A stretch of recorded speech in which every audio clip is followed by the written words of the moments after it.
Que Fernando de Noronha é uma ilha linda, todo mundo já sabe. Mas para saber o que essa beleza contém, é preciso tempo para contemplar, uma pitada de curiosidade e muito amor pela natureza. Bem-vindas e bem-vindos ao podcast Fala Noronha da Atalaia Receptivo. Aqui nós te apresentamos a essência da ilha e damos dicas de passeios e tudo para aproveitar melhor a sua viagem. Hoje o tema é a biodiversidade do arquipélago de Fernando de Noronha.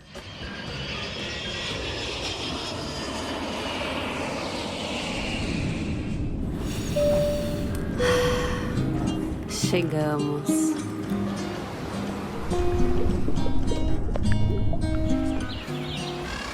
Fala, Noronha.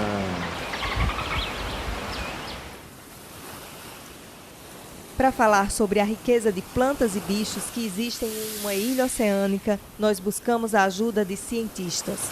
O nosso podcast dessa vez foi feito fora da ilha, a 360 quilômetros, mais precisamente no Laboratório do Oceano da Universidade Federal do Rio Grande do Norte, em Natal. O bate-papo foi com a bióloga Lorena Agostinho, doutoranda em Ecologia pela UFRN e especialista em sardinhas.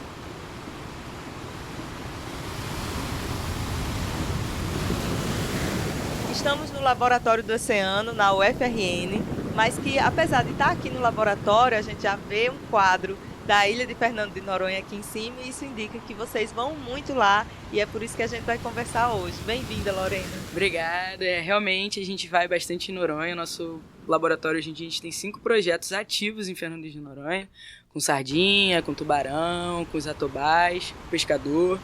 E eu acho que o nosso laboratório está aí desenvolvendo belas pesquisas em Noronha. E como é a sua história com o laboratório, com o Fernando de Noronha? Há quanto tempo você vai lá? Há quanto tempo esses pesquisadores estão lá se dedicando a essa ilha? Bom, a minha orientadora, que é a Liana, ela já está em Fernando de Noronha há mais de 20 anos, né? Ela desenvolveu aí a pesquisa de doutorado dela com os macaquinhos, né? Que popularmente os ilhéus chamam aqueles peixes de poça. E aí eu vim para cá fazer o doutorado com ela em 2021 e desde então a gente está em Fernando de Noronha desenvolvendo a pesquisa com sardinha. Ano passado a gente já teve aí o acréscimo de mais 2 alunos no laboratório, que é o Ariston e o André. O Ariston que trabalha com o peixe-leão e com os criptobentônicos e o André que trabalha com as aves e a interação com a sardinha. E esse ano tem a Ju que vai trabalhar com tubarão e sardinha, então a gente tem alguns projetos ao longo desses 3 anos aí em desenvolvimento. É muito bicho. É muito bicho. Lorena, e hoje a gente está aqui para conversar exatamente sobre esses bichos, essas plantas, a biodiversidade como um todo de Fernando de Noronha, certo, que é tão famosa. Por que é que uma ilha oceânica, Noronha e outras, são tão importantes? Então, eu costumo dizer assim, né, fazer uma analogia como você está no meio de um deserto e tem um pote de água. Fernando de Noronha, ela é esse pote de água de recurso dentro de um deserto que é um mar. O mar, quando ele está fora do continente, que ele está no que a gente chama de mar aberto, é um lugar com poucos recursos, né? A gente tem pouca aí biodiversidade, a cadeia trófica, zooplâncton, fitoplâncton, ela é bem mais baixa, então a gente tem menos níveis tróficos, então o recurso alimentar ele é bem menor. Quando a gente chega perto da ilha oceânica, esses recursos aumentam um pouco, então com isso dá um suporte maior para ter uma maior biodiversidade, né? Tanto que quando a gente chega em Noronha, a maior riqueza que a gente tem lá, de fato, é você botar a cabeça dentro de uma água e ver raia-chita no porto, poder ver lagosta, polvo, várias espécies que hoje em dia a gente tem um menor possível encontro, né, no continente. Então, a ostentação de Fernando de Noronha, lógico, a galera gosta da vida noturna, de poder sair de lanche, mas para mim a maior ostentação de Fernando de Noronha é a biodiversidade, com certeza. Bichos aí que você não encontraria na costa, né? Temos a cucuruta, o rabo de junco, tubarões, coisas assim incríveis que, ao meu ver, é a grande ostentação de Fernando de Noronha. Agora a gente conversa sobre uma surpresa muito comum entre os turistas recém-chegados a Fernando de Noronha. As plantas e animais diferentes do que eles já viram. Seres simpáticos e curiosos que impressionam até cientista. Eu acho que não tão fácil assim, mas que para mim foi muito emblemático quando eu vi, foi quando a gente faz a trilha do Capim-Açúcar, a gente encontra os mulungus, assim. Foi, pra mim, de planta é o mais assim. Tem aquela árvore Bem grande, e com os atobais em cima, assim, parecia um cenário bem mais antigo, né? Um Jurassic Park da vida, sabe? Pra mim foi muito lindo. E eu que não sou bióloga marinha, não sou trabalho com planta, né? Não sou botânica, então isso me chamou muito a atenção. Ver o rabo de junco também, cucuruta e cebito, golfinho. Pô, você sair do porto e ver aquela população passando, interagindo, é uma coisa muito linda. E, pra mim, peixe também é um dos mais bonitos, né? Você mergulhar e ver... Tem o Liane, que foi descrito em homenagem à professora Liane, o Malacoquiteno Liane, que é de Fernando de Noronha, que é homenagem... Não acontece só lá, mas, assim, foi o holótipo, o bicho é de Fernando de Noronha. Como é que identifica ele? É um peixinho colorido? Então, ele tem vários padrões de cor, né? Muda um pouco de macho pra fêmea, período reprodutivo não, mas ele é um bichinho pequenininho, meio esverdeado com pintinhas, assim. Mas eu posso disponibilizar pra você botar, talvez, em algum lugar da chamada. Bota no blog. Isso. E tem a donzelinha também, né? Que é outro peixinho pequenininho também. Tem estegastes, que é uma gracinha, que você mergulhou, você dá de encontro com ela, né? Igual o que a galera chama na ilha de Saberé. E pra gente aqui no continente a gente chama mais de sargentinho. E entrar na água que eles aparecem. Agora também, já que eu também tenho um certo conhecimento nas trilhas em Noronha, a gente também mostra muito para turista. Mabuia. Mabuia. Mabuia é de Noronha, né? Não tem como. Outro bicho também que eu achei incrível, assim, você sentar e ter interação, né? Tipo, não interação de, alimentar, nada disso, mas você vê o bicho se aproximando, curioso, e olhar, assim... Parece que ela tá sorrindo. E pra gente que é biólogo, a gente entende um pouco de evolução, de migração, de como foi a colonização delas em Noronha. Que tem aquela teoria das balsas, né? Que veio num pedaço de coco, veio num pedaço de alguma coisa e chegou a primeira mabuia de Fernando de Noronha e colonizou, assim. Tipo um pequeno lagarto que atravessou o oceano em cima de algum pedacinho de árvore, é isso? Foi exatamente isso. A história tem um artigo, tem um trabalho, eu não sei exatamente como foi... Por aquilo, né? A biodiversidade ela é gigante, mas existe essa teoria de migração, de colonização de Noronha. Então, quando eu olhei pra ela, eu falei, caraca, tipo, um exemplo vivo de como tudo aconteceu e tá ali, né, na sua frente. E o fato também, que muito curioso de Noronha, de não ter cobra, né? Pois é. Por quê? Não colonizou, nunca chegou, nunca teve. E é uma parte bacana de você poder fazer trilha sem ter, né... Um cuidado, tipo assim, não um cuidado, mas sem ter medo, você pode ir tranquilo, sabendo que não tem animal peçonhento, então você pode fazer o Morro do Pila, subir o Piquinho, fazer trilha de Capim-Açu, ir pra Caieiras, fazer aquelas trilhas todas com super tranquilidade, sabendo que você não precisa ter esse tipo de cuidado com um animal peçonhento. Que massa. Ficar lá olhando só as contemplando. Aves, né? Eu tenho o projeto Aves de Noronha, que a gente já falou aqui também em um dos episódios. Verdade. E que aí tem aqueles passarinhos pequenininhos que também só tem lá. Cucuruto e cebito. Várias dicas aí para os turistas que estão ouvindo. Depois de saber tudo isso sobre a biodiversidade de Noronha, depois de se encantar com todos os bichos, árvores, plantas, com tudo que a gente encontra fazendo contato com a natureza de fato, né? Não só passeando, tirando foto, mas parando para contemplar, como é que qualquer pessoa pode ajudar a conservar essa biodiversidade? Eu acho que, se tratando de Noronha, acho que a principal fonte de conservação é o lixo, assim. Eu vejo um pouco que, de 3 anos aí, se a gente botar, ao todo foram 5, 6 meses em Noronha. E eu acho que eu mais vejo é a galera deixando o lixo pra trás. Então, você deixa plástico, apesar de Noronha ter aquela política de plástico zero, quando a gente entra no aeroporto, quando a gente vai no restaurante ou vai em algum lugar, você pega uma garrafa, uma latinha, e aí a galera não bota aquela latinha quando termina de usar no lixo. Então, eu acho que isso é uma das principais contribuições que os turistas fazerem levem o seu lixo para casa, para o seu hotel, para sua pousada, não deixa a tampinha de garrafa, bituca, tudo. Acho que a principal coisa para o turista, em prol da biodiversidade de Fernando de Noronha, é depositar o lixo no lugar correto. Porque esse lixo acaba no mar, né? Com certeza. Ainda mais lá em Noronha, quando a gente vai no período de chuva, que as chuvas lavam as praias, lavam todos os lugares, aquele lixo. E microplástico, hoje em dia, no oceano, é um dos grandes vilões aí. Tá vendo aí? Todo mundo pode ajudar. Não tem desculpa, né? Lixo é uma coisa que todos nós produzimos e que realmente Todos nós falhamos muito nessa Sim, gestão. o descarte correto do lixo. E em Noronha o que mais tem é lixeiro espalhado lá pra galera botar o lixo, não tem desculpa. Não vai estar, lógico, do seu lado na tua barraquinha na praia, mas na saída da Cacimba tem, na saída do Porto tem, na Conceição tem aquele latão lá de fora, então cada um bota o seu lixinho, guarda na mão, leva e designa no lugar certo. Massa. Já que a gente está falando com uma cientista e que muitas pessoas escutam, inclusive os guias são muito bem instruídos, né? Todos os guias passam por um curso, então eles falam muito também palavras, termos científicos que vocês também usam com muita propriedade, Sim. mas que o nosso ouvinte talvez não saiba, não.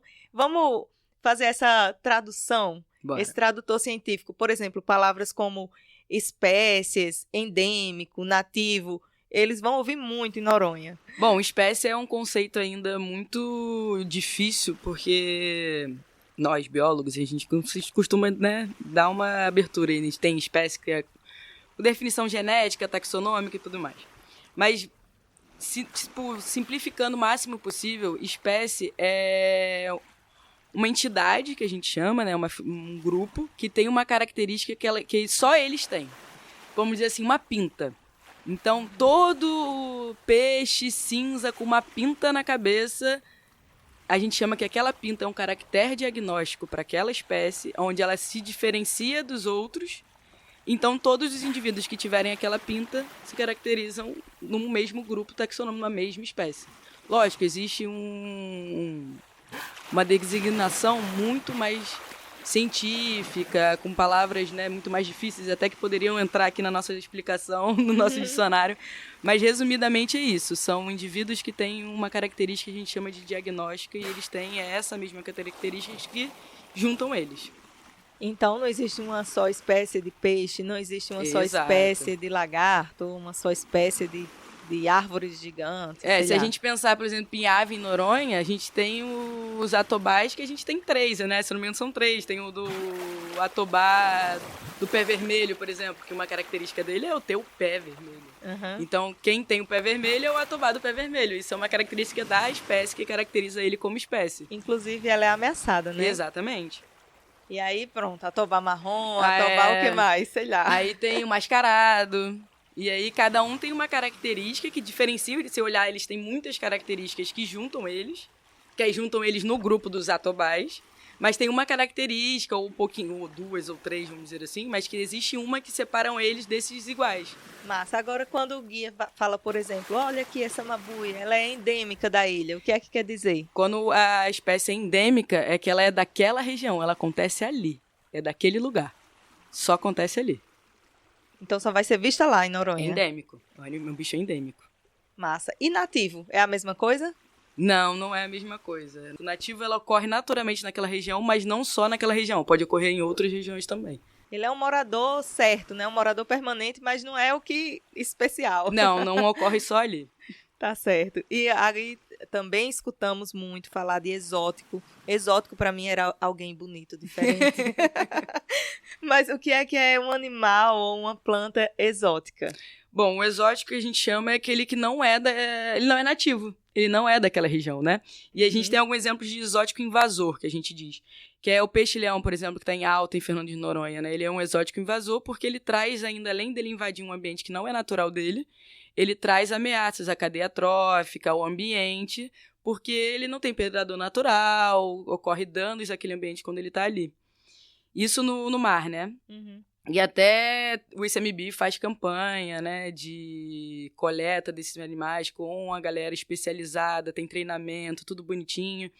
E aí também fica um alerta para os turistas no raso, quando vem o peixe-leão numa praia, avisar o ICMBio, né? Isso. Dá um Google aí, vê como é que é o peixe-leão. Ele é lindo, é um peixe lindo. Não, a primeira vez que eu vi, realmente, é um peixe maravilhoso, bonito, mas o impacto que ele traz ao meio ambiente também é algo gigantesco, né? Ele não...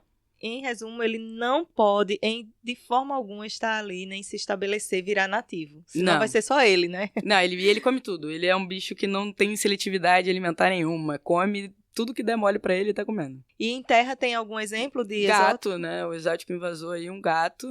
Que também é outra batalha que a administração e o ICMBio tem aí arduamente.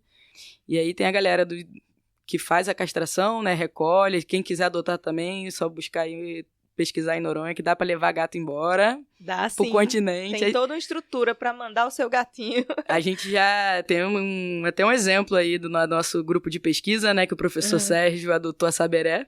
Apelidada carinhosamente de Saberé, que a gente trouxe da ilha na última expedição. Que legal. É isso, né? Não é nada contra o animal, mas a presença dele ali vai destruir outras espécies.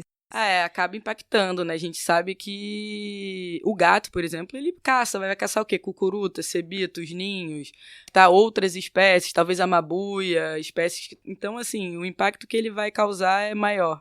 Lógico, ninguém vai montar, destruir, matar tudo. Não, a gente vai fazer o quê? Controle populacional. Lorena, adorei essa aula. Muitíssimo obrigada por tudo. A gente fica querendo conversar aqui mais e mais sobre biodiversidade. É por isso que a gente valoriza tanto a ciência. E em Noronha a ciência é assim tão essencial quanto água potável, quanto energia elétrica, quanto... Enfim, o parque funcionando, eu acho que a presença da ciência lá é isso. Noronha tem a singularidade de ser a única ilha oceânica habitável do país, né? Então, a gente tem um laboratório a céu aberto. É um laboratório a céu aberto. Então, ao mesmo tempo que a gente tem, né, toda a problemática que a gente conhece ali de administração, com pessoas, parque, chegada na ilha, tudo isso que, querendo ou não, é o único. Então, você ainda ter pesquisa ali... E levar, imagina, a gente tem um laboratório, uma logística gigante para chegar. E uma logística maior ainda para fazer acontecer lá. E isso mas o importante é que tem atores envolvidos, fazendo, querendo botar para frente, CMBio, administração, nós, pesquisa, e a parada é essa, fazer ciência, fazer gestão e todo mundo junto, porque se tiver um lado e não tiver o outro, ninguém vai para frente. E a biodiversidade não se mantém, né? E que eu falo, a maior ostentação de Fernando de Noronha é a biodiversidade. Então, a gente depende dela para fazer ciência, mas hoje em dia, infelizmente, ela depende da gente para sobreviver. Depende da gente quanto humanidade, quanto o ICMBio está presente para fazer a gestão do parque, a fiscalização, mas a gente, antes de tudo isso, cada um tem que ter consciência do que está fazendo ali. Se você tem o privilégio de Fernando de Noronha visitar, ver e, de fato, ver a ostentação que eu digo de biodiversidade, você tem que ter consciência também que você tem que preservar para o próximo ir também. Então, é cada um fazendo a sua parte. Muito bem. Onde é que as pessoas podem se informar mais, se tiverem curiosidade? Onde é que podem descobrir como apoiar a ciência, os projetos que estão lá? Dê uma dica aí. Bom, a gente tem os Instagrams dos laboratórios, né? A gente tem o Instagram do laboratório da Liana, do nosso, que é o @LabOceano. Tem o da genética, né? Que é quando a gente faz os estudos aí de conectividade oceânica, de sardinha e tudo mais, que é o do LISE, que é o Laboratório de Sistemática e Ictiologia, que é @LISE_UFRN. LISE com S. LISE com S. Uhum. E tem também o do Ciência Cidadã, que a gente tem um projeto em parceria com o Onda Iloc, né? Onda_Iloc, que é já a parte que a gente tem uma parceria, né, com a comunidade. Então tem projetos com barracuda, com tubarão, com sardinha, com pescador, todo mundo junto em prol da biodiversidade e da conservação. Massa, a gente vai colocar então na legenda aqui do podcast todos eles, todos os arrobas. Se você ficou com dúvida, é só conferir. É isso. Lorena, muito obrigada. Eu que agradeço, imagina. Boa expedição, você está fazendo as malas para ir, né? Sim, dia 3 de agosto estamos chegando em Noronha, 20 dias de expedição. Pois é, depois conta pra gente o resultado. É isso. Se você ficou curioso em saber como ver tudo isso, a Atalaia Receptivo te ajuda. Acesse o nosso site atalaianoronha.com.br para conferir nossas trilhas e passeios e, se preferir, converse com a nossa equipe pelo chat e diga o que você mais deseja conhecer da biodiversidade em Noronha. Com certeza você terá as melhores indicações, o melhor apoio e as melhores companhias de guias da ilha, profissionais experientes para lhe conduzir.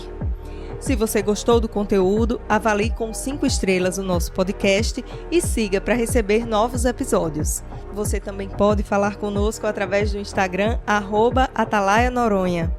Um beijo e até o próximo episódio.